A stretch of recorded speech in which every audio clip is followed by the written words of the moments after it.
के शर्मा जी घोर आपत्ति जता रही है आरजेडी के प्रवक्ता कह रहे हैं कि माफी मांगनी चाहिए भारतीय जनता पार्टी को नमाजवाद शब्द कहने पर, समाजवाद को नमाजवाद कहने पर। मैं इनके बयानों पर हंस ही सकता हूँ। इन्होंने वक्फ बोर्ड की बिल से अपनी बात शुरुआत की है, तो मैं एक आपको स्टेटमेंट सुनाना चाहता हूँ। एक बार थोड़ा इको हो रहा है, ठीक करा दीजिए जी। ये लालू प्रसाद यादव का स्टेटमेंट है सर। ये सदन के अंदर 2010 में लालू प्रसाद यादव ने ये बयान पूरे होशो हवास में, और उस समय चुस्त थे, अभी तो शायद बीमार हैं इन्होंने सदन में दिया और क्या बोला, मैं 2 लाइन मात्र सुनाता हूँ। ये वक्फ बोर्ड के कानून के संदर्भ पे जी। देखिए अब भैया इसको बंद कराइए। अच्छा, इसको मैं अपनी बारी पे बोलिएगा, मैं आता हूँ आपका काउंटर लेने आऊंगा एजाज भाई। मैं ये मामला 2010 का नहीं है, सबसे पहले नहीं, सबसे पहले मैं आ रहा हूँ। हाँ मैं लोकसभा में कहीं। अरे भाई मैं बोल रहा हूँ ना, मैं आऊंगा आपके पास एजाज अहमद, मैं आऊंगा आपके पास, आपकी बारी पे बोलिएगा, मैं आता हूँ। मैं के शर्मा के बाद आता हूँ आपका काउंटर लेने।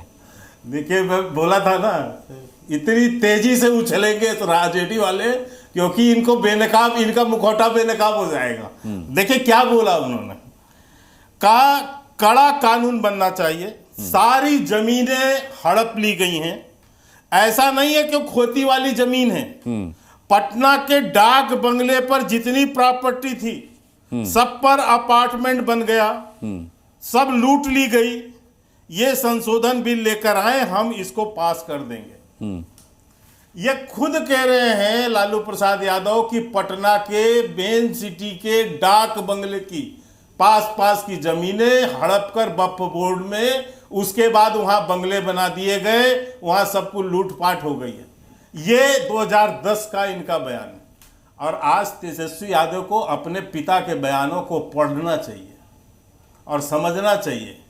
आप मुस्लिम वोट बैंक के लिए कितना भी नाक रगड़ लें, और 5 टर्म से अनुराग जी 2005 से लगातार नाक रगड़ रहे हैं ये लालू प्रसाद यादव और आरजेडी वाले, लगातार मुस्लिम वोटों के लिए और वहां पर सरकार बनाने के लिए।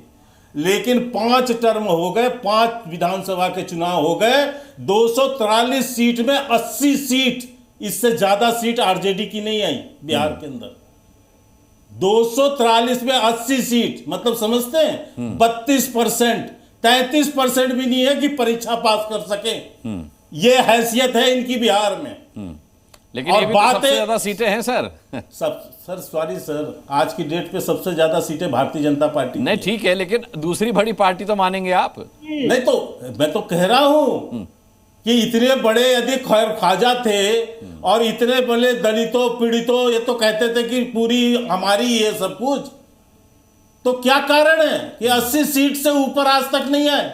इनसे ज्यादा सीट तो भारतीय जनता पार्टी की हमारी आ चुकी है, वहां 92 सीटें हम जीत चुके हैं। इनको आज क्या है कि इनको अपने तेजस्वी यादव अपने पिता का नौटंकी करते हैं, जैसे इनके पिता नौटंकी कर करके फेमस है, सोचते हैं ऐसा ही। अब बताइए, मुझको इनकी समझ पर हंसी आती है। ये कह रहे हैं कि हम बिल कूड़ेदान में फेंक देंगे। हम बिल को पता नहीं क्या शब्द यूज किया है जी, ये देश किसी के बाप का नहीं है। हाँ, वक्फ कानून खत्म कर देंगे और कूड़ेदान में फेंक देंगे, यही कहा। अब आप सोचिए कि इनको कितना संवैधानिक जानकारी है।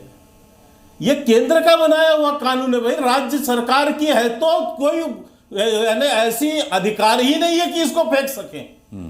लेकिन बतौलेबाजी करनी है, चिल्लाना है, ये बौखलाहट की भाषा है। ये बौखलाहट में इस तरह की भाषा का उपयोग कर रहे हैं कि किसके बाप की है।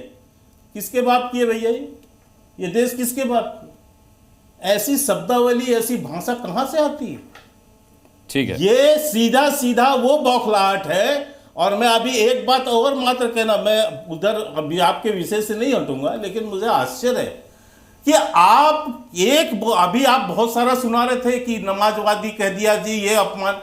अरे आप रामचरितमानस को लेकर आपके नेता क्या क्या बयानबाजी उस किए, रामायण के ऊपर कितनी गंदी बातें आपके नेताओं ने बोली, तब आपको नहीं लगा हिंदुओं की भावनाओं को ठुकराओगे, जब उनकी आस्थाओं पर चोट करते हो, उनको भगवान हमारी आस्थाओं को गाली बकते हैं आरजेडी के नेता वहां खड़े होके, चंद्रशेखर से लेके सब लोग, तब किसी की भावना नहीं आहत होती।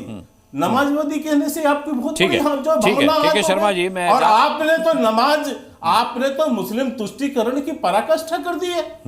आप किसको सिखाने जा रहे हैं? केवल मुसलमान और यादव की वोट से आप चाहते हैं ना, इसी का ध्रुवीकरण करते हो। ये तो लालू प्रसाद यादव का एमओआई समीकरण, ये तो खुद कहते रहे लालू प्रसाद यादव। आज क्यों तकलीफ हो रही है सुनने में? ठीक है।